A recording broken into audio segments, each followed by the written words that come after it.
Découvrez dans cette vidéo l'interface globale de Capture One ainsi que ses outils principaux.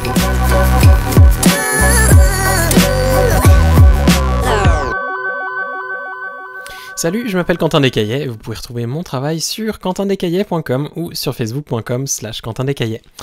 Aujourd'hui, on va regarder ensemble un petit peu l'interface de Capture One, comment ça fonctionne, qu'est-ce qu'il y a comme outils et grossièrement comment est-ce que ces outils fonctionnent. Et puis ça va vous permettre par la suite de pouvoir mieux suivre mes prochains tutoriaux sur Capture One.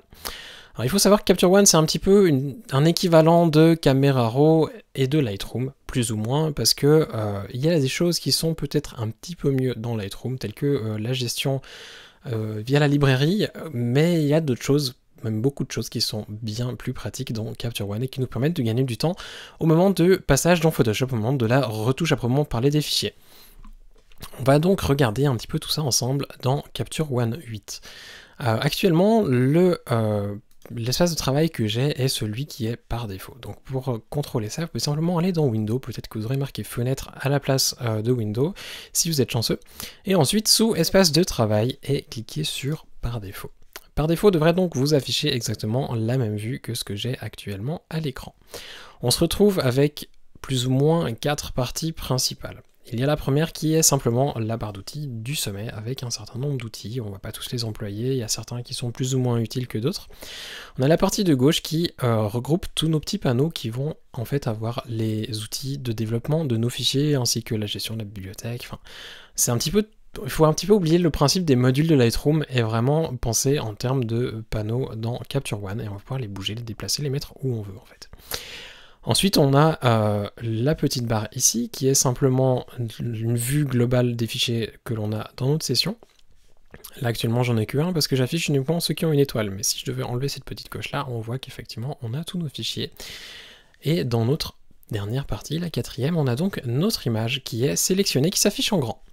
Si l'on veut afficher uniquement les miniatures, tout à fait possible, il suffit de se rendre sous présentation et ensuite cliquer sur masquer la fenêtre principale. La fenêtre principale c'est donc ce que l'on avait tout à l'heure, j'ai employé un raccourci pour la réafficher, c'est donc l'affichage d'une image unique. On a le navigateur qui est ce qui se trouve en dessous et que l'on peut aussi masquer en faisant masquer le navigateur. À ce moment-là, on l'a aussi enlevé. On peut afficher le navigateur sur la droite avec, toujours dans présentation, placer le navigateur à droite. Et ainsi, on peut avoir une interface un petit peu plus optimale qu'auparavant. On va donc maintenant pouvoir travailler. Aujourd'hui, je travaille avec une session. Je reviendrai sur le principe des sessions et des catalogues dans une prochaine vidéo, parce que je pense que ça mérite vraiment une vidéo à part entière et pas d'en parler juste à la va-vite. Donc, simplement à savoir, dans les dossiers, on a capture, sélection, traitement et dossier de corbeille. Et ça, c'est les dossiers par défaut que l'on retrouve pour une session. On travaille aujourd'hui donc sur une session, on a donc ces dossiers-là et je travaille donc dans mon dossier de capture parce que je veux employer les fichiers que j'ai réalisés au moment de la session. Le deuxième petit onglet qui se retrouve ici, c'est celui qui va nous permettre de travailler avec l'appareil photo branché à notre ordinateur pendant notre shooting. Je ne vais pas forcément m'attarder dessus, sachez simplement que c'est possible de brancher plus ou moins n'importe quel type d'appareil à part les autres appareils moyens format que Phase One, mais votre Sony, Canon, Nikon, certains ça marche. Les autres à essayer, ou à regarder sur le site de Capture One pour voir si effectivement ça fonctionne ou non. Le troisième onglet est celui des couleurs et pas des moindres parce qu'il est vraiment très performant par rapport à Lightroom. Il regroupe un petit peu tout ce que l'on pourrait avoir besoin au niveau des couleurs. On a la caractéristique de base qui est en fait, on va dire, une espèce d'alternative au profil par défaut de Lightroom. Alors le profil par défaut dans Lightroom, à la place d'employer ceux des appareils photo, il a tendance à employer une espèce de profil Adobe qui rend vos photos super neutres et super fades, et beaucoup de gens s'en plaignent d'ailleurs sur les forums, sur le web, on voit toujours mais pourquoi mes photos ont l'air si moches sur mon ordinateur alors qu'elles avaient l'air bien sur le dos de mon appareil? Eh bien allez chercher pas tellement plus loin que ça, c'est simplement que dans Lightroom, le profil de base est vraiment pourri et on ne sait pas pourquoi Adobe a fait ce choix-là. Dans Capture One, c'est pas le cas, le profil de base est relativement bon pour la majorité des appareils, gardez-le par défaut, vous pouvez essayer de vous amuser à changer si vous voulez mettre un profil Nikon sur votre appareil Canon ou l'inverse, bien entendu c'est possible, ça va peut-être pas ressembler à grand chose mais c'est faisable. Si vous aimez le noir et blanc, essayez peut-être dans les effets, par exemple le panchromatique généralement ressort assez bien et permet d'avoir un traitement noir-blanc assez sympa, du moins c'est celui que j'emploie pour la plupart de mes images en noir et blanc. Ensuite on a la balance des blancs, chose dont j'ai déjà parlé dans une de mes précédentes vidéos, on avait notamment l'outil Toncher qui nous permet simplement en fait de faire une mise, réaliser la balance des blancs en fonction de la tonalité de la peau de la personne. Et ça, c'est quelque chose qui est vraiment très pratique. On a donc des presets qui sont déjà réalisés. Il faut juste choisir le petit carré qui correspond le plus à la couleur de la peau de la personne. Alors, c'est pas forcément super pratique au début, il faut s'y habituer. Ou sinon, on peut simplement faire la balance des blancs sur notre première image, ensuite enregistrer le petit paramètre et le réappliquer sur les autres. J'en parle un petit peu plus en détail dans une autre vidéo, je vais vous mettre le lien ici à l'écran, et ainsi vous pourrez regarder cela si ça vous intéresse. La balance des couleurs, alors ça c'est un outil qui est super pratique, et sincèrement, je rêverais que Photoshop l'intègre aussi, parce que c'est juste le moyen ultime de faire la colorimétrie, à mon avis. On a donc la balance mètre, qui nous permet simplement d'appliquer une couleur sur toute notre image, et ça c'est super pratique quand on fait par exemple des photos de mariage et que on a une décoratrice qui aime bien mettre des lampes roses le long des murs, et du coup nos mariés ont l'air tout rose.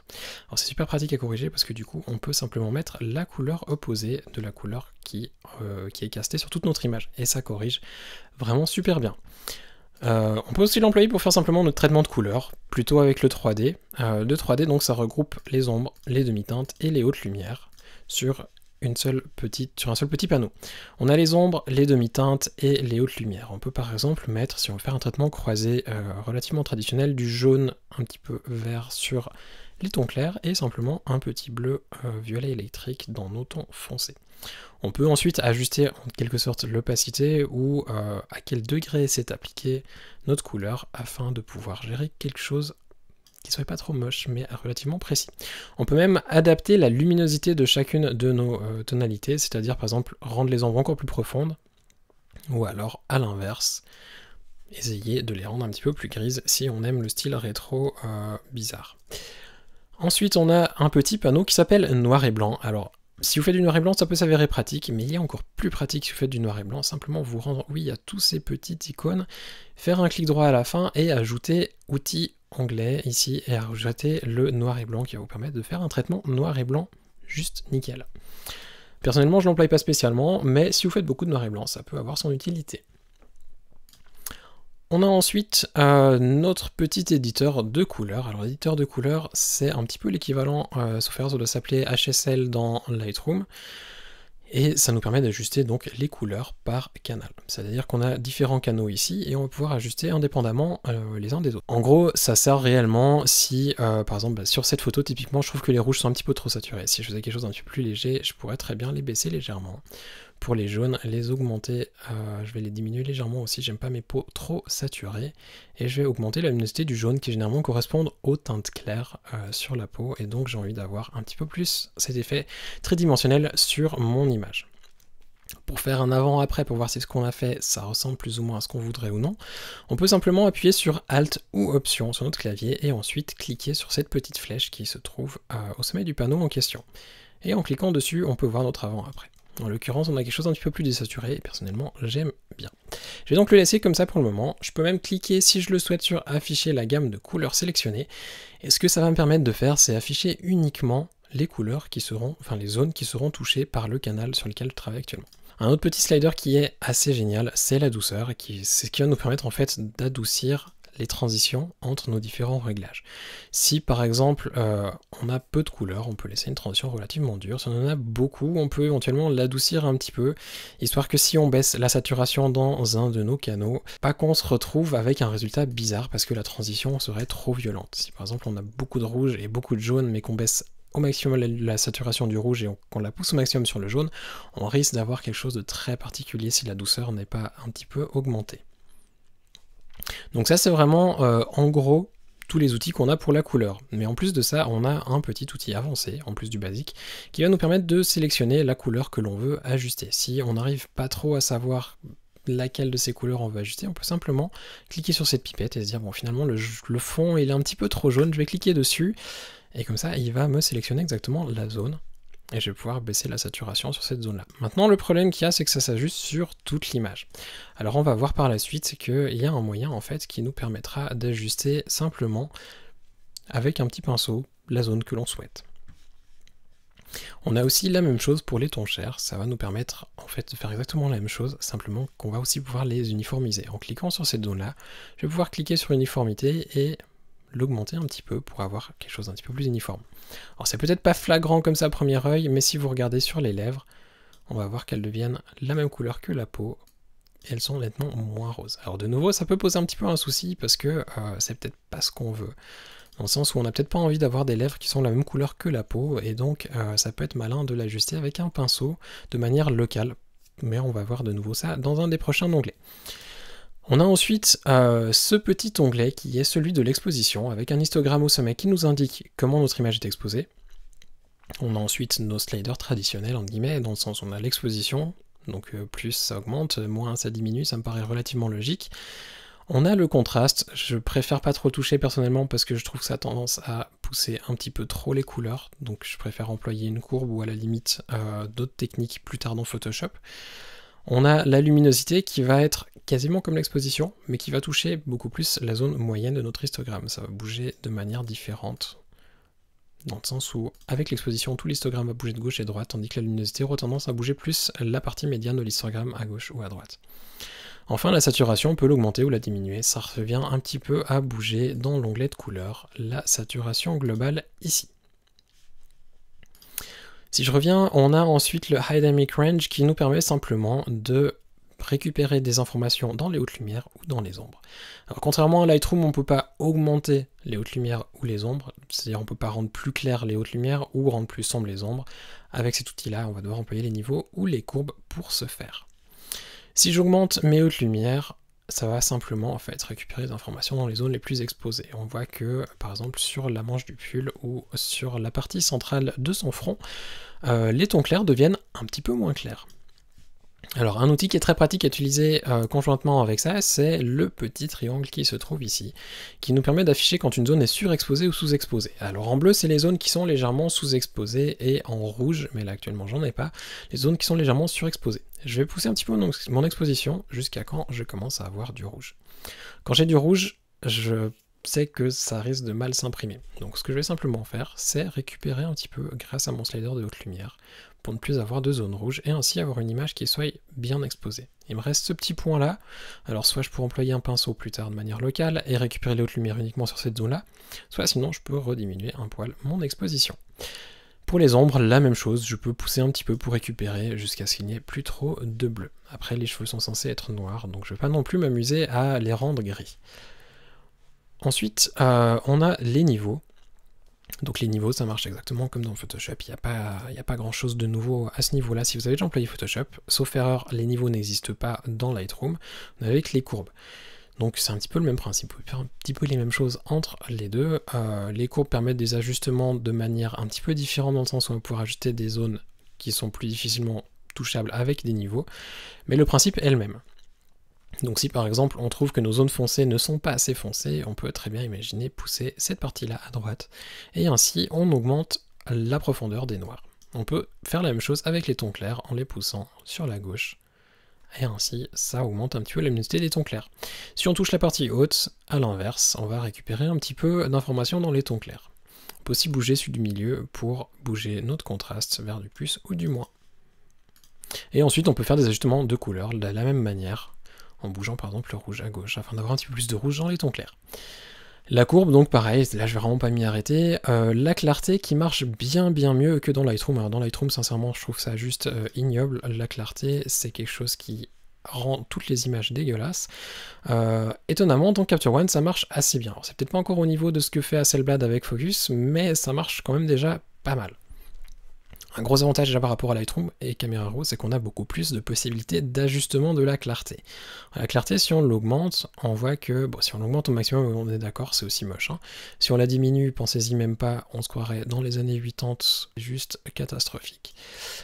On va la laisser à 0, on va le laisser en naturel, mais si on l'augmente un petit peu, on va pouvoir en fait changer la structure. Alors la structure, c'est augmenter la netteté en fait, ou la diminuer. Alors diminuer, ça va rendre votre image floue, et l'augmenter, ça va vraiment donner énormément de punch à l'image. Alors si vous l'augmentez au maximum comme là, en petit, ça va. Si vous zoomez dessus, et que vous devez retoucher par après, on voit vraiment toutes les imperfections, et c'est pas très flatteur. Donc on va vite dézoomer, et remettre la structure à 0. On peut aussi passer en puissant, où là ça va donner du contraste de manière encore plus forte, la manière neutre qui est un petit peu plus légère, ou la manière classique qui rend l'image on va dire, un petit peu bof à mon goût. Je laisse donc en naturel. Vous remarquerez par contre que le naturel a tendance à créer une espèce de halo autour de votre modèle. Enfin, vous avez l'outil de vignettage que vous pouvez, comme dans Lightroom ou d'autres logiciels, pousser à droite pour faire un vignettage plus clair ou foncé sur la gauche. On a ensuite le petit panel objectif qui va nous permettre de faire des corrections si on a des soucis avec notre objectif. Alors par exemple, si on a un affaiblissement de la lumière qui est très marqué sur le contour de l'image à cause d'un objectif qui a une tendance à avoir un fort vignettage, on peut simplement corriger cela ici. L'affaiblissement de netteté, on a certains objectifs qui ont tendance à être un petit peu soft sur les bords et ça peut nous permettre éventuellement de corriger cela. La déformation aussi, en l'occurrence comme c'est photographié au 85 mm, il n'y a pas beaucoup de déformation. Si vous aimez bien shooter en extérieur, à contre-jour, avec votre 85 mm 1.2, peut-être que la correction des franges peut être quelque chose d'utile. En l'occurrence en studio, j'ai pas trop ce souci-là, mais c'est quelque chose qui marche aussi relativement bien. Enfin, on a les profils LCC, chose sur laquelle je ne vais pas parler aujourd'hui, parce que sinon on serait encore là demain. On a ensuite notre outil de composition. Alors l'outil de composition, ça va nous permettre par exemple de recadrer notre image, de la réorienter un petit peu, de corriger la perspective, et même de superposer deux images pour éventuellement les aligner. Si par exemple vous faites de la photo de produit et que vous devez faire du focus stacking, ça peut s'avérer très pratique au moment où vous faites vos photos avec l'appareil branché à l'ordinateur. Vous pouvez directement les stacker et voir si elles sont bien alignées ou non. Ça c'est quelque chose de très pratique. Le recadrage, vous pouvez, comme dans tout logiciel, choisir le format que vous souhaitez. Vous pouvez même en créer des nouveaux, comme ici par exemple j'ai créé un cinéma et un 16/9. Vous pouvez indiquer des tailles en centimètres, en millimètres, en pouces ou en pixels. Et vous pouvez même recadrer en dehors des bords de l'image si vous savez que dans Photoshop vous allez encore trafiquer un petit peu.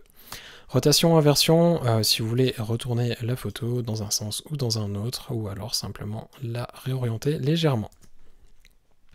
La correction de perspective, on a plusieurs petits outils. Donc on a vertical, horizontal qui nous permettent d'ajuster avec simplement les sliders la perspective. Ça marche relativement bien. Maintenant, on a quelque chose qui est encore mieux si vous faites un petit peu d'architecture ou vous avez des photos à redresser avec des lignes droites. Vous pouvez simplement employer ces outils-là qui vont vous permettre de placer en fait des points sur vos verticales, vos horizontales ou alors les deux et ainsi appliquer un changement automatique et ça marche vraiment pas mal. On a ensuite l'outil de détail qui nous permet de contrôler par exemple la mise au point. Alors on peut employer l'outil loop pour cela, ça marche aussi relativement bien. L'outil loop, il y en a plusieurs. Alors il y a la loupe standard, on va dire. Si on clique sur l'œil, on peut l'afficher directement et voir ce que ça donne. On peut aussi employer l'outil sélectionneur point de netteté ou raccourci F. Si on clique dessus, ça prend simplement ce point-là dans l'outil mise au point. Et c'est relativement pratique quand on fait du tri parce qu'on peut directement cliquer en fait sur les zones que l'on souhaite de chaque image et voir si la zone en question est nette ou non. Et c'est quelque chose de très pratique pour travailler rapidement. D'ailleurs, si vous avez besoin de contrôler rapidement toutes vos images si elles sont nettes ou non, vous pouvez simplement cliquer sur le masque de focus qui se trouve ici et ainsi afficher une zone verte partout où l'image est nette. Et ça nous permet même sur les miniatures de voir si les yeux par exemple sont nets ou si la mise au point est sur le fond. Et vous pouvez même ajuster cela dans Capture One sous préférence. Si on continue donc dans notre petit panel, on a le navigateur qui nous permet de bouger dans l'image si on est zoomé par exemple. Si je zoome un petit peu, je vais pouvoir bouger comme dans Photoshop. Et c'est relativement pratique si on n'arrive pas trop à se déplacer avec notre curseur ou avec la tablette ou peu importe. On a ensuite l'outil d'accentuation qui est en fait simplement un outil qui nous permet d'ajouter de la netteté à notre image. Alors si vous savez que vous allez passer votre image dans Photoshop, c'est pas une très bonne idée d'en ajouter. Par contre, il y a moyen de désactiver la netteté ajoutée au moment de l'export. Par défaut, Capture One va rajouter ces valeurs-là sur toutes les images qui donnent une impression d'avoir un rendu qui est très très net, des fois plus que dans Lightroom, simplement cet outil-là qui marche très bien. Et d'ailleurs, ça peut être une bonne idée de repasser vos fichiers TIFF une fois édités dans Capture One pour travailler la netteté ainsi que les couleurs avec Capture One plutôt que dans Photoshop, ça marche vraiment mieux. On a l'outil de réduction du bruit qui marche pratiquement comme dans Lightroom, rien de nouveau à ce niveau-là. On a un outil pour ajouter du grain avec plusieurs paramètres et sincèrement le grain donne assez bien. Si vous êtes fan des looks un petit peu rétro vintage et que vous voulez rajouter du grain, ça marche vraiment pas mal. Un outil pour corriger le moiré, si vous avez du moiré sur votre image. De nouveau, vous pouvez vous amuser avec ça. Par exemple, avec un appareil photo comme le D810 ou le 5D SR, ça peut être un outil très pratique si vous shootez du fashion. Suppression du spot, alors ça va nous permettre de nettoyer les petites taches du capteur s'il devait y en avoir, en cliquant simplement là-dessus ou sur le petit rond là. Vous cliquez sur la zone où il y a la tâche et simplement Capture One va s'occuper de l'enlever. Et de nouveau, ça marche relativement bien. Tant que c'est pas une zone, si par exemple je vais cliquer ici, ça risquerait de me faire une espèce de pâté. Si je reviens, on voit qu'effectivement c'est pas génial. Enfin, on a les réglages locaux. Alors les réglages locaux, c'est quelque chose de très pratique parce que le fonctionnement est un petit peu similaire, on va dire, à Photoshop. Dans Lightroom, on a une espèce de pinceau, on sait jamais trop ce qu'on fait, enfin ça s'ajuste pas, c'est bien, mais on a des espèces de points affichés, on sait jamais ce qu'on ajuste vraiment. Ici, on peut simplement créer des nouveaux. Si par exemple vous voulez en appeler un, on va dire dodge, pour faire du dodge, on peut simplement le faire et pousser l'exposition, par exemple, à un stop. Et ensuite, on peut passer avec notre outil pinceau qui se trouve ici, sur la zone que l'on souhaite simplement éclaircir, comme on a augmenté notre exposition de 1. Le pinceau, si l'on fait clic droit, on peut l'ajuster, on peut ajuster sa taille, on peut ajuster sa dureté, on peut ajuster son opacité, et on peut aussi utiliser les niveaux de pression si l'on travaille avec une tablette. On peut même employer un masque automatique qui évite de trop déborder sur les bords, mais qui des fois, à mon goût du moins, ne travaille pas forcément comme on aura envie. Il a tendance à laisser de côté des tons clairs quand on a beaucoup travaillé sur une zone foncée, enfin bref. Essayez-le, si ça marche pour vous, tant mieux. Personnellement, j'y vois pas un très grand intérêt. On peut ajuster énormément de choses dans les réglages locaux. Par exemple, si ce que je vous ai montré tout à l'heure dans l'éditeur de couleurs, on le retrouve ici dans les tons chers. On peut donc très bien imaginer peindre tous les tons chers et ensuite les ajuster uniquement avec cet outil-là. Et ainsi on évite de toucher le fond ou les lèvres ou les yeux et d'uniformiser tout ça, mais d'uniformiser uniquement la peau. On a dans cet outil-là, bien entendu, aussi la possibilité de créer des dégradés. Si vous faites du paysage, ça peut s'avérer très pratique. On peut aussi afficher là où l'on a déjà passé, en faisant toujours afficher le masque d'affichage. Et ainsi, ça s'affiche en rouge là où l'on passe. On peut désactiver le masque aussi si finalement on n'en a plus besoin. On peut réajuster par la suite, on peut créer des nouveaux, on peut vraiment faire ce que l'on veut. Il y a aussi les couches de duplication et les couches de pansement. Alors ça marche un petit peu comme l'outil tampon et l'outil correcteur dans Photoshop, mais sincèrement autant les utiliser dans Photoshop que dans Capture One. Pour la peine, c'est un outil qui m'a pas forcément convaincu et que je vous conseillerais plutôt d'employer avec parcimonie si vraiment vous en avez besoin. Ça peut s'avérer utile si quelqu'un a une peau qui est très propre et que finalement le passage en Photoshop devait s'avérer inutile. Pour corriger juste un petit bouton, ça peut très bien marcher, mais le fonctionnement est un petit peu particulier. Vous pouvez aussi copier le masque depuis un autre calque. Si par exemple mon calque de Dodge devait s'avérer être celui que je vais vouloir employer pour, admettons, un calque d'uniformisation, on va mettre uniforme couleur, je pourrais très bien lui dire, bon bah écoute, copie le masque depuis le calque de Dodge, et ainsi on a exactement le même calque dans les deux. Enfin, on arrive dans les styles et les pré-réglages qui nous permettent simplement de copier-coller des réglages d'une image à l'autre ou alors de réimporter des réglages qui ont déjà été faits. Si par exemple j'ai déjà mes pré-réglages qui sont noir et blanc, couleur, bref, plusieurs réglages qui existent déjà et que je peux simplement en remettre sur ces images-là. Enfin, on a les mots-clés, les métadonnées, tout ce qui se trouve un petit peu plus au niveau de la librairie dans Lightroom. Personnellement, je ne l'emploie pas forcément, mais ça peut s'avérer utile si vous aimez gérer vos fichiers dans un logiciel de librairie. Et enfin, le panneau de sortie, pour lequel je vais probablement faire une vidéo à part, parce qu'il est vraiment très complet et permet passablement de choses. Dans Lightroom, à moins de bricoler, on peut réaliser un seul export à la fois. Par contre, dans Capture One, on peut cocher plusieurs choses et réaliser ces exports tous en même temps. On peut les créer indépendamment, on peut créer en copiant depuis un autre, on peut faire vraiment plein de choses et les exporter directement dans Photoshop. Désactiver le recadrage, désactiver la netteté qui a été réalisée sur l'image de base pour avoir un maximum d'informations au moment de la retouche. Bref, il y a pas mal de choses qui sont faisables. Et enfin, le tout dernier onglet que l'on va retrouver est celui des fichiers qui sont en cours de traitement, c'est-à-dire qui sont en cours d'export via cet onglet-là. C'est un petit peu tout pour l'interface générale de Capture One. Je voulais vous la présenter un petit peu avant de pouvoir aborder des choses un petit peu plus détaillées. Je ferai probablement une prochaine vidéo relativement rapidement avec quelques exemples de traitement dans Capture One qui vous permettront de voir un traitement d'une image du début à la fin via Capture One ce que ça peut avoir comme avantage et ce que ça change peut-être par rapport à vos habitudes dans Lightroom ou dans Camera Raw. Si vous deviez avoir des questions par rapport à l'interface de Capture One, n'hésitez surtout pas à me laisser un petit commentaire ci-dessous. Et puis pour les prochaines vidéos, n'hésitez pas à vous inscrire à la chaîne. Passez une bonne journée, à bientôt.